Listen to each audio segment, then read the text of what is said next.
Hi, everybody. For those of you who I haven't met, I'm Reverend Peppa Paniagua. I am on this board and I serve in Grace Presbytery as their coordinator for innovation and new ministry development. Thanks for spotlighting me. I was not expecting my face to just get that big on my screen. Um, but I am honored and thrilled that we can welcome you all to the annual meeting of the Presbyterian Church Growth Network. We're grateful you're here. So let's open our meeting with prayer. Gracious and loving God, we give you thanks for this day and for the moments and different time zones that you find each of us in it. We know that there is so much going on in your world and in our lives. So we thank you, God, for the ability to gather across time and distance to hear the good news that you are doing through this network of people. So, God, as we seek to do your work together and seek to share the good news of what this network has done, we ask your blessing and help us to remember in all we do it together and we do it to glorify you. It's in your name we pray. Amen. Amen. All right. Well, we shared an agenda over email, and we're going to work our way through that.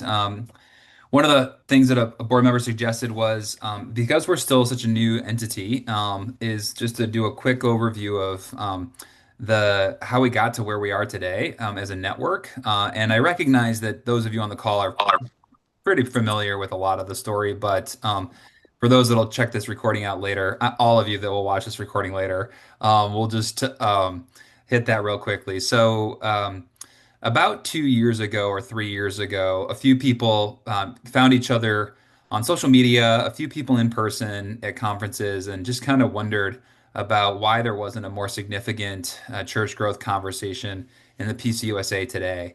And I say that today because there have been other attempts at some similar conversations in the past, but they've kind of fizzled out in different reasons and different phases. But specifically, a few people found each other on Facebook, formed a little Facebook group, and it was a private group to start. But then they invited a few more people, and I think around the 30 or 40 member point of that group, I got connected in there, and there was energy around further connections. So we started having Zoom calls. And those Zoom calls led to a call to have a conference. And I said, well, maybe we should figure out who we are and what we're doing before we have a conference. To which everybody said, yeah, probably. And so, May of 2025, we had an open call for a gathering in Chicago. And we spent a day and a half together basically, and came up with what was the core of the charter of the PCUSA Church Growth Network. And we worked through values and ideas and trying to understand how to hold the Big Ten to the denomination together in this effort, and specifically trying to understand how we could help churches grow, not just in size, but in vitality and missions impact, knowing that churches are called to all of those. And some will achieve one, some will achieve two, some will achieve three. But every church is used by God. And so wanting to encourage the spectrum of all kinds of churches in the denomination. That was followed by what was our first annual conference in Englewood, New Jersey in October of 2025, hosted by Rich Hong, and Adam Bowling was a big part of that planning team for that. And we gathered in Englewood with a hope and a prayer, and we left with a burgeoning set of community and friends and leaders that just were excited about how do we help PCUSA churches grow in faithful and sustainable ways. And since then, many doors have opened up. We've had a chance to connect with mid-council leaders. We've had a chance to connect with denominational leaders.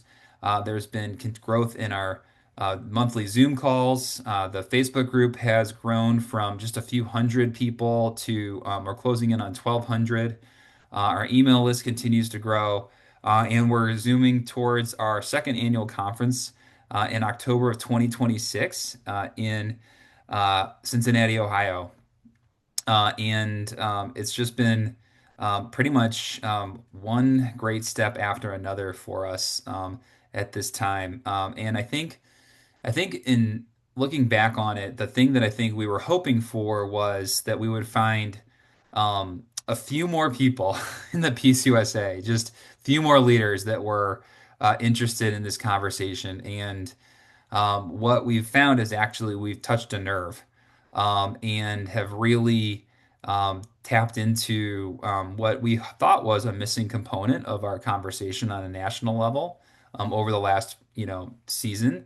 And lots of people have resonated with it. So we're excited about what comes next and looking towards different opportunities that'll emerge as we go along. So I think that's a pretty concise summary of what we've done so far. And we have hopes and dreams for the future as a board, and but it only goes as far as the people that are here to lead it, which is all of you. So we're excited about that as well.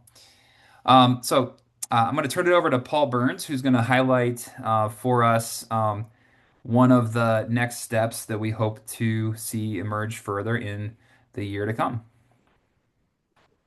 Hello.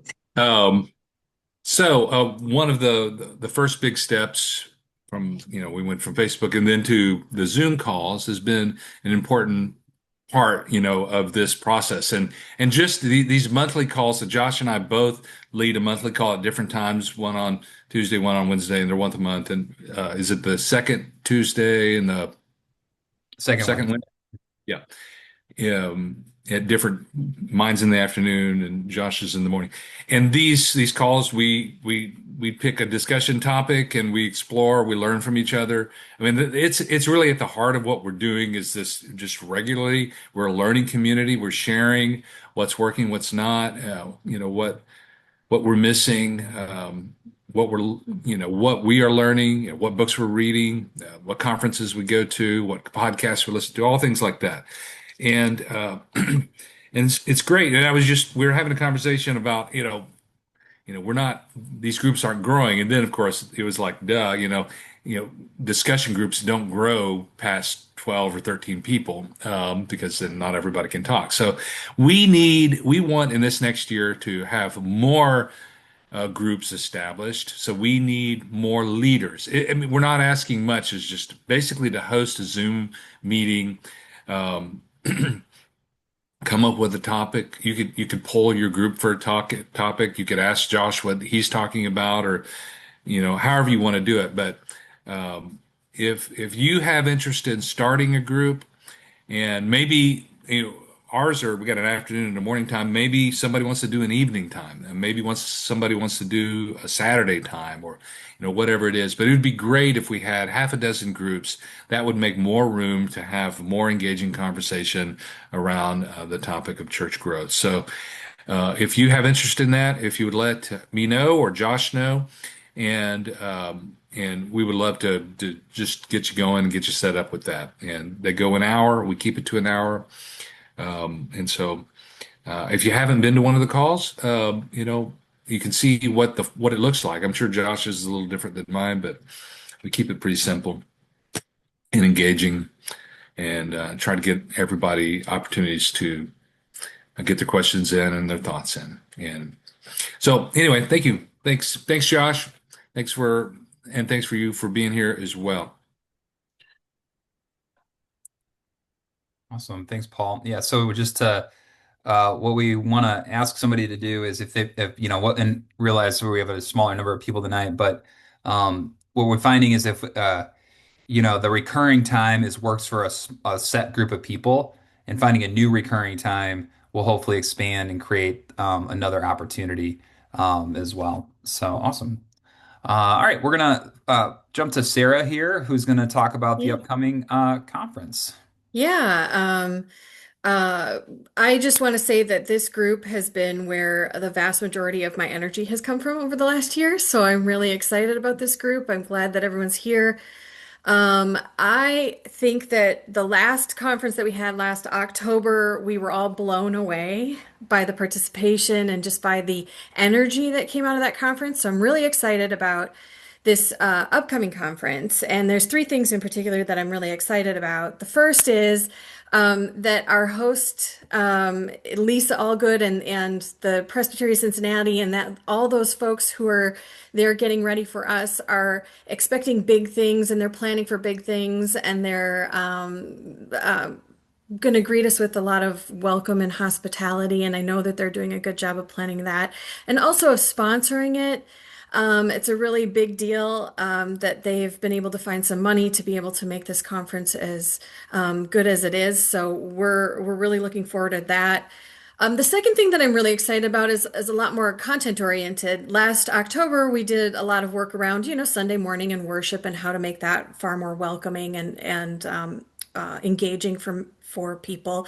But this year, we're going to get a chance to talk about themes related to sort of organizational capacity and issues of structure and metrics, and have a lot of different conversations around what we should be doing as church leaders to equip and also to understand what's happening in our congregations and be able to use the information that we have to plan really well and develop good strategic plans for our congregations. And that kind of stuff doesn't always feel pastoral or necessarily spiritual.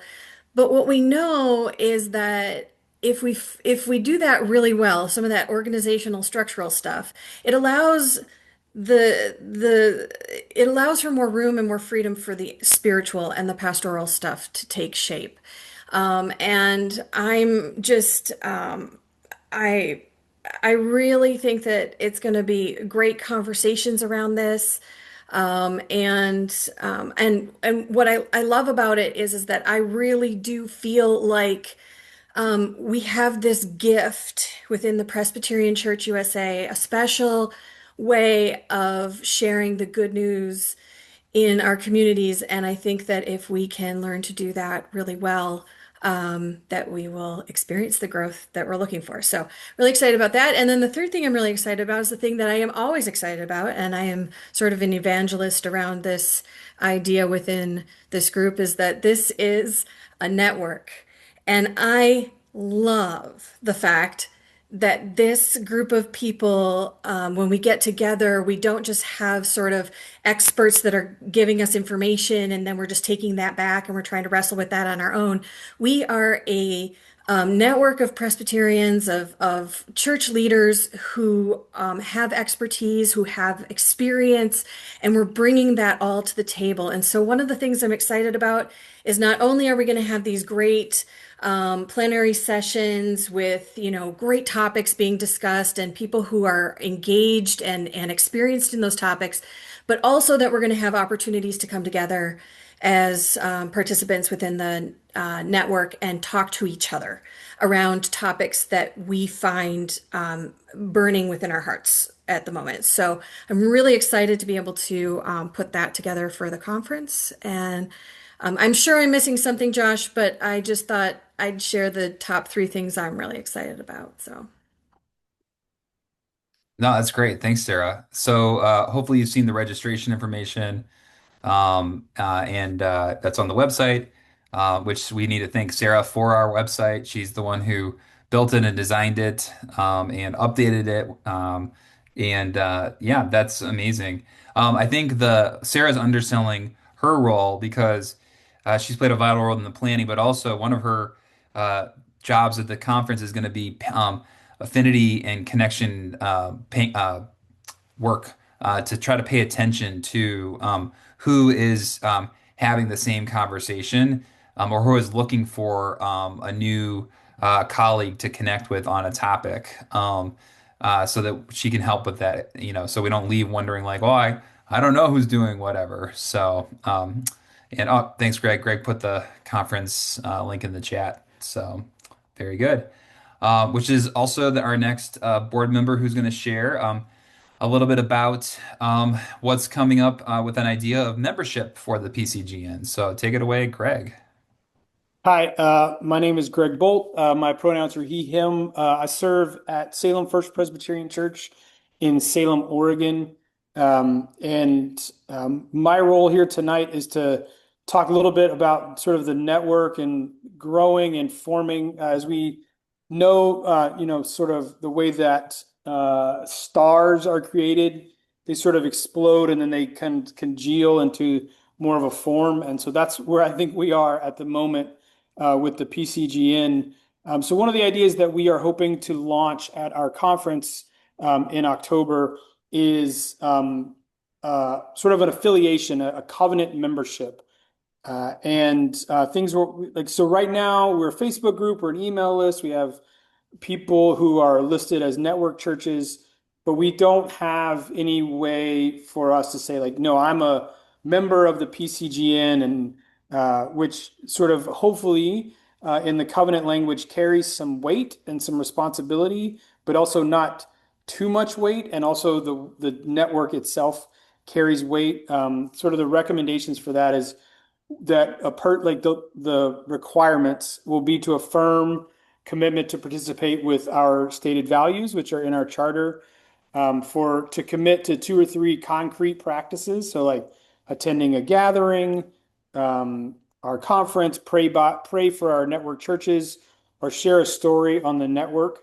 And then there will be a small annual gift that we will be, but we're still working on what that works. One of the reasons is a covenant membership is because that's part of the language that God uses, and it's part of the language that we as Presbyterians already use for a relationship that is voluntary but binding. And it echoes sort of what is already in our charter and with Acts 16:5. And it also gives us a names gives us a place to say, hey, no, this is who I'm with. One of the ways that this membership or sort of like the benefits of the membership will be that we're going to go for members and not churches. So ruling elders, teaching elders, leaders in the congregations or mid-councils or wherever, rather than congregations we hope that in the years that we'll be able to have affiliate or covenant congregations, but right now we're going to just do members. It'll be distinct from our network churches, and we'll have a list of those members. Obviously, you can opt out if you want to, but we'll have a list on our website, so that, like Sarah talked about, and Sarah's being able for us to connect. We really don't want to be like one expert or 2 experts, but we think that in all of our different contexts, we all are experts in our own context, and we all can learn from one another and the Spirit move between us. And so we're hoping that, well, we know that the Spirit is already moving between us. We just hope to be able to listen, maybe. Also, hopefully, we'll be able to get a badge or a graphic, so you can have that on your social media. And maybe if if everything goes well, we'll have a pen for people to pass around for General Assembly in a couple years.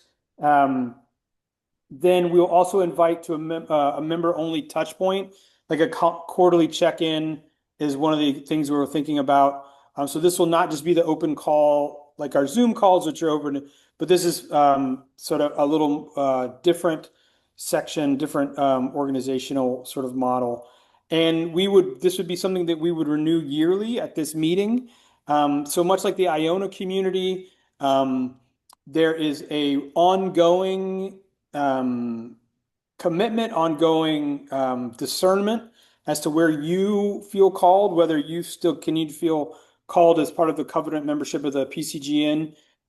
And it's like, if you decide not to this year, great. If you decide not to next year, great. We believe that God is continuing to work through you and through this network. And so we hope to have all those details ironed out by our conference in October.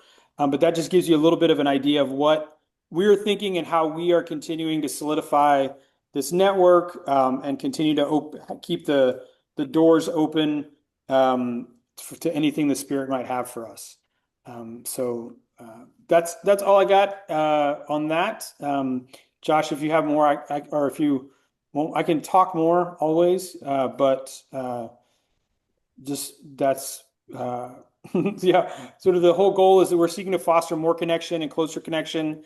And I don't know about you, but when I go to General Assembly or conferences, and I see people that I think I've seen online, but I don't know if I've seen them online, and then I meet them in person. Sometimes that's an awkward conversation, and so if we had some sort of identifier that, oh no, I'm one of us, that would be, we're hoping to do that as well, not as a separator, but as a connector. So yeah, so that's the ideas about an upcoming covenant membership for the PCGN. Thanks, Greg. I was as you were talking about, I was thinking about like NPR or PBS or name your entity where it's like we're still going to be there for everybody, but Mhm. we need a group of people who want to be champions of the work, um, and as Greg said, we see that as individually driven uh, to start, but we are encouraged by the mid-council support that we're receiving so far and encouragement, and even some of the seminaries that know about it are encouraged also. Um, we got to level up before we really get there. David Parker like a tattoo on our foreheads. We could go that route too, I suppose. On our arms. I got Yeah. mine. Yeah. Awesome. Thanks, Greg. So yeah, like Greg said, we're gonna try to iron that out a little bit and launch that at the conference. And excited about that opportunity as well. So, all right. Well, as you've heard from a few board members, we're gonna turn to Paul Moore to talk to us about the board. Hey, I got to talk about exciting stuff. Board. Who's on the board? So, we all at when we met a year ago, May at Josh's church. Actually, I don't even remember if we voted or we just the seven of us volunteered to serve on the board, and it's just a terrific group. I'm like Sarah. This has brought the PCGN has brought me personally a lot of joy, and I just love working with our group. So the seven of us meet every month. We're not going to vote tonight on new board members, but we will next year at the annual meeting. So we'll probably have a minimum of 2-year terms, stagger our terms, all that stuff. We don't have bylaws yet, but we do have a charter. So what we say is our team will be elected during the annual meeting. We'll do that next year. It could consist of up to 7 people and have classes, just like our sessions. Then the board would elect our leader, and Josh has done a fabulous job of being our leader. We could elect a treasurer.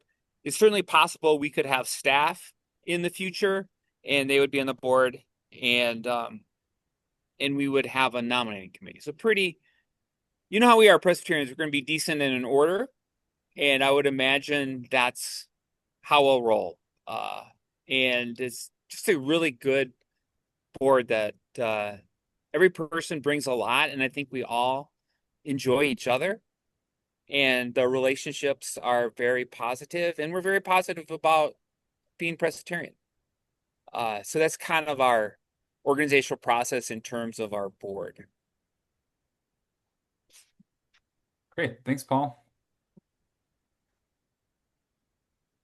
Yeah, so just to make sure we're clear on this, all board members signed up as initial board members, and we're going to have a minimum of 2-year terms, and then we're going to look to stagger that going forward. So in a year from now, we'll elect 2 to 3 new board members and go from there. Awesome.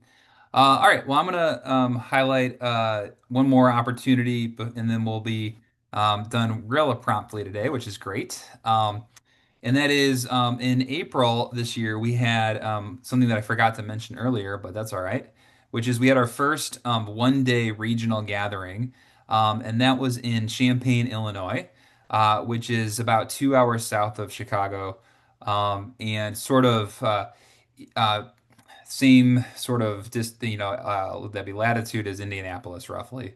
So if you don't know the Midwest, and we gathered, and we had about 30 of us that gathered from Chicago and Central Illinois, Central Indiana, Southern Illinois, got together, and it was just a really fantastic day of doing what we do as a network, learning from each other. We were learning from people who have made mistakes and learned from them.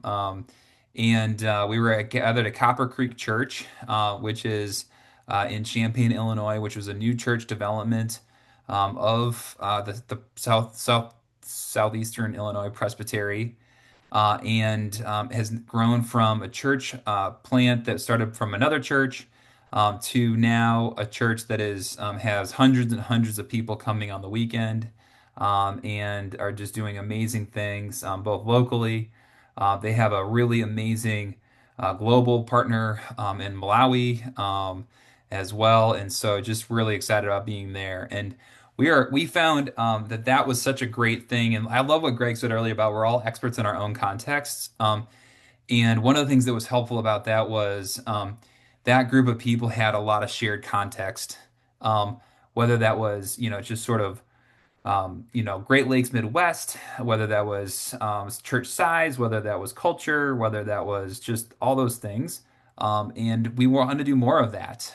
So we want to take the show on the road a little more often than once a year. And so we are hoping that there are leaders in churches that want to host a one-day gathering in their community. What we envision is if a church and a group feels called and led to potentially do that, that they would talk to a board member and voice their interest.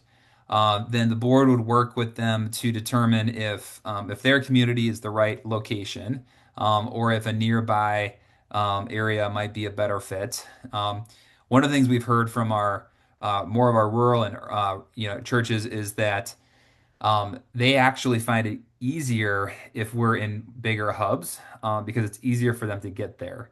And that's just something that I hadn't thought of because you're like, oh, let's go to the place that's similar to yours, and they're like, no, we don't.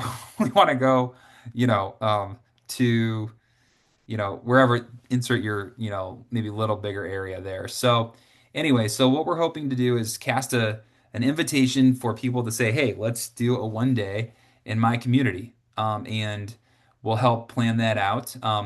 Our aspiration is that to get started, that there would be one board member hopefully available to be there just to help as we get these things going.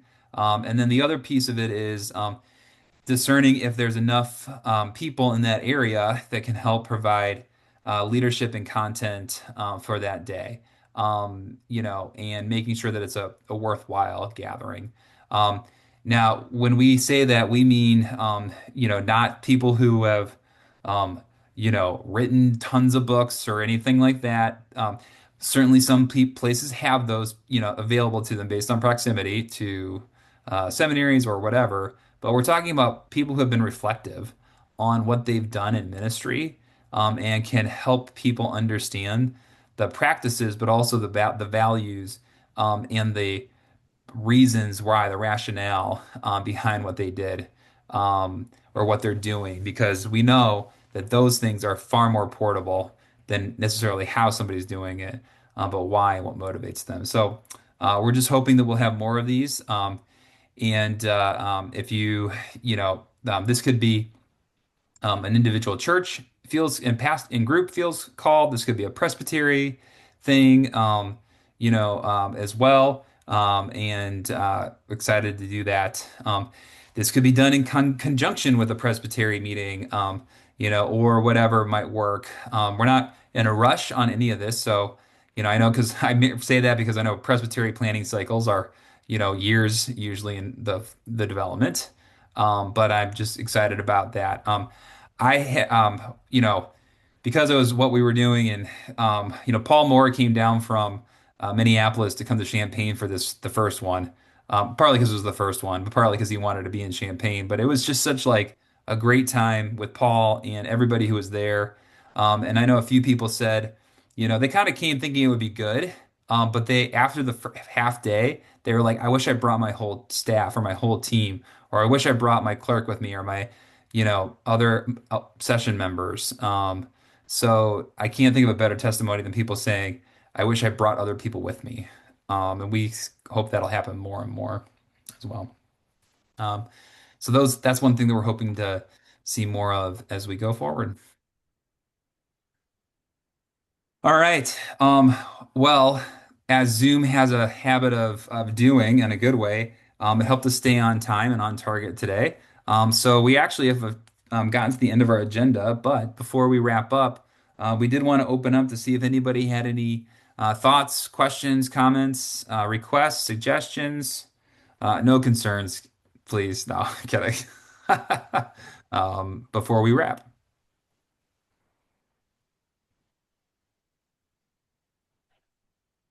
Yeah, my phone is going off. This is Angela. I'm from Kiss Communities. Have you all decided where the hotel's going to be and all that stuff for the October big meeting?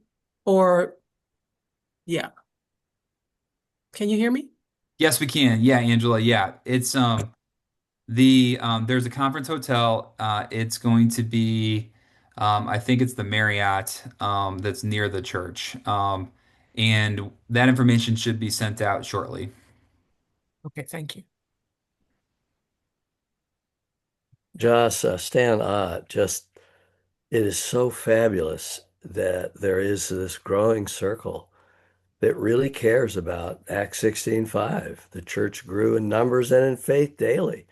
It's just beyond huge, given the pattern where we've been. And there really are growing congregations here and there. So this is real.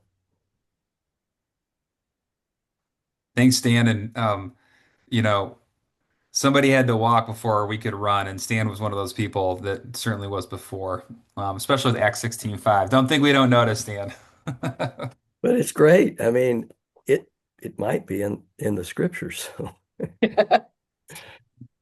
And I think the beautiful thing, if I can just jump in about this network, is it's very collegial, and there's a lot of relationships, and I just feel a lot of care for each other, which is beautiful. And care for our denomination. We're not, we said from the beginning we're Presbyterian. We're going to be Presbyterian, and we want to see our churches grow, and we think we can. And I just appreciate the collegiality and the relationships and the desire to work together. Yeah. Some of the best conversations I've had this year were with people I met through this network. Mhm. Yeah, I would say to piggyback on, oh, sorry, go ahead. I already talked. Go ahead. I was just going to say real quickly, it's good to see you, Stan. And I went through the Acts 16:5 thing with another church a long time ago, but I still use that material and a lot of those pieces in my work. As a matter of fact, I was just using some today as I was getting some things together. I still use word share prayer for every meeting. I modify that, and it's been incredible. That's what's actually that one thing has helped my session be spiritual leaders. And sometimes they will take 45 minutes of our time doing that. Sometimes it's 15, but it always sets us up for good work. And I think that's why we're growing, because our session are the spiritual leaders of the congregation. But anyway, thank you. It's good to see you. Well, thank you. I would like a quick explainer of that, or maybe like send me an email. But I'd sort of like to piggyback on what Paul and Sarah have said. And so I am dyed in the wool Presbyterian. I've been Presbyterian my whole life. And I have deep, deep roots, and I love the Presbyterian Church, and it drives me bonkers. Mainly because I think we all are looking a lot of these my people and the places I've been, and I've been in the Midwest, I've been all over. Is that we're looking for what we were, not what we are, and I think there's so many. I mean, just looking around this small Zoom room. There's so many amazing stories that have come from just these people. And I hear probably once a week about some fascinating, cool idea that somebody's doing, out in, like Burns, Oregon, or Chicago, or there's all this great work that's being done in small churches, in large churches, in house churches, all that stuff. And I think it should be celebrated. I am a cheerleader at heart. So being able to be a part of this network where I get to go, oh, look at my friend Sarah. She's doing this. Like I literally talk about Sarah Bigwood probably once a month. and about the stuff she's doing out in the hinterlands of Fargo. It's not really hinterland. That was a joke. But the just I'm really excited about this. About talk about growth, not in a gross way, but in a way that's organic and caring and spiritual and vibrant, and it's not just about, look, my church has more people than your church, but we are, like MB said, being able to be the called spiritual leaders and to live into that message of Jesus is super great to me. Now I know Richard wants a mega church. I'm not interested in that. But being able to sort of like embrace all of the different gifts and skills and talents that we have as leaders and as churches, and how the Spirit moves within us. So, I mean, yeah, I continue to be excited about this.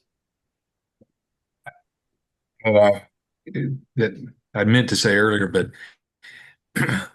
before this started, I was really, I'm Presbyterian, lifelong Presbyterian. I love the churches that I serve, and things are going well. I was kind of happy to put my head down and stick in my context, and just feeling like I'm not sure where I really belonged in the Presbyterian church in a lot of ways, where to have the conversations that I wanted to have. And so, meeting up with folks in PCGN, which wasn't a thing, it was Richard Hong and a few crazy people.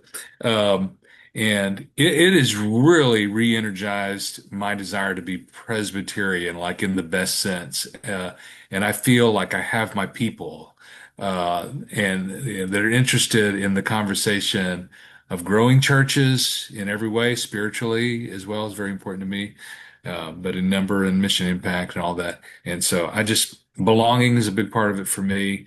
And I'm just very grateful to the people here. And I hope that you're finding that, those of you that are here, all of you, that I hope you're finding it, since you're finding your place, through this group in some way.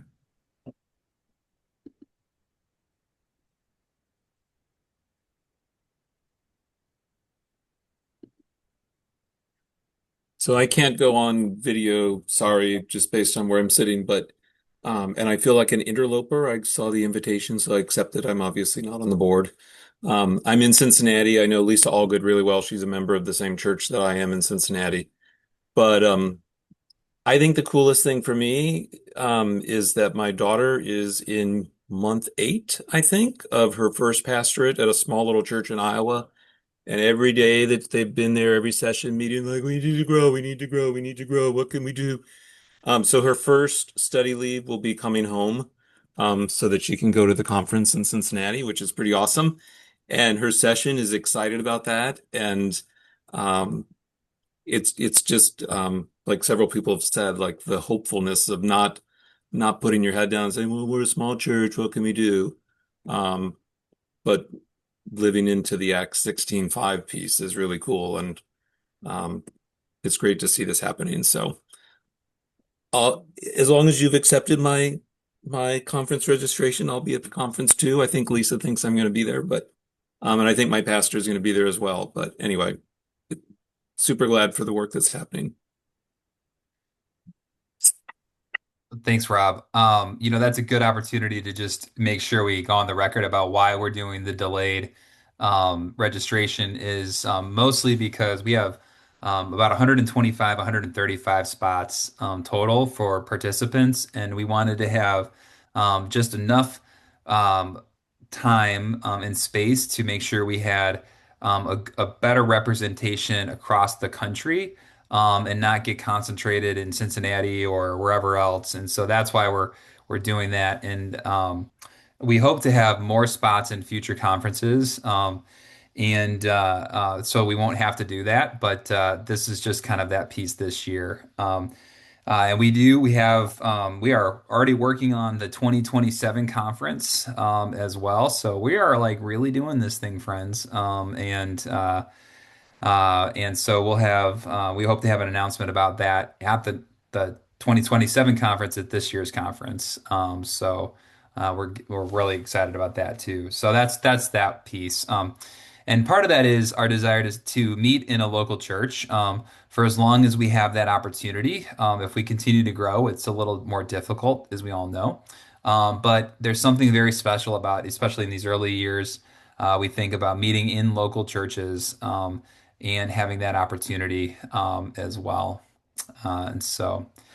We're excited about that. So thanks, Robin. That's a cool. I hope everybody heard that his daughter's a pastor, and this is giving life to not only him and his family, but her church in Iowa and his church in Cincinnati. So thanks, Rob. Anybody else? We've got a few more minutes.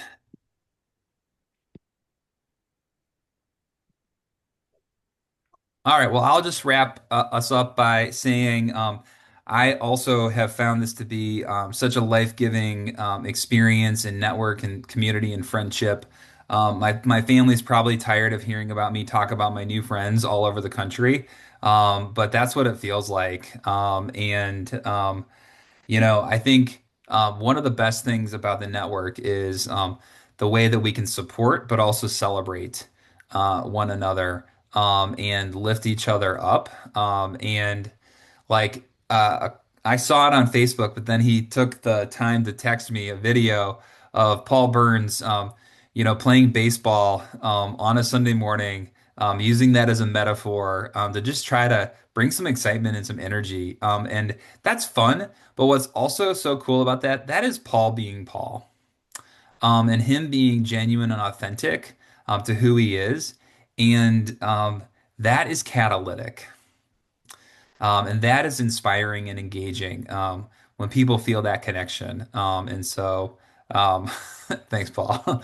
And it's just been there's little things, there's middle things, there's big things that come from all this. Getting barbecue with David Parker and with Paul Moore when I was up in the Twin Cities, and just being like we have these friends in ministry across the country that are love the same things we do, hope for the same things we do. It's just such a gift, and we're finding more and more of us as we go along, which is really exciting as well. I think what's been another really fun part of this is being on the board and just kind of being on the front end of some of this is when somebody finds us, like the joy that they express, and the where have you been all my life, like feelings that come out, are just, um, so encouraging, and it's really inspiring. And part of that is just because it's good, but part of it is because ministry is not easy. Ministry is difficult.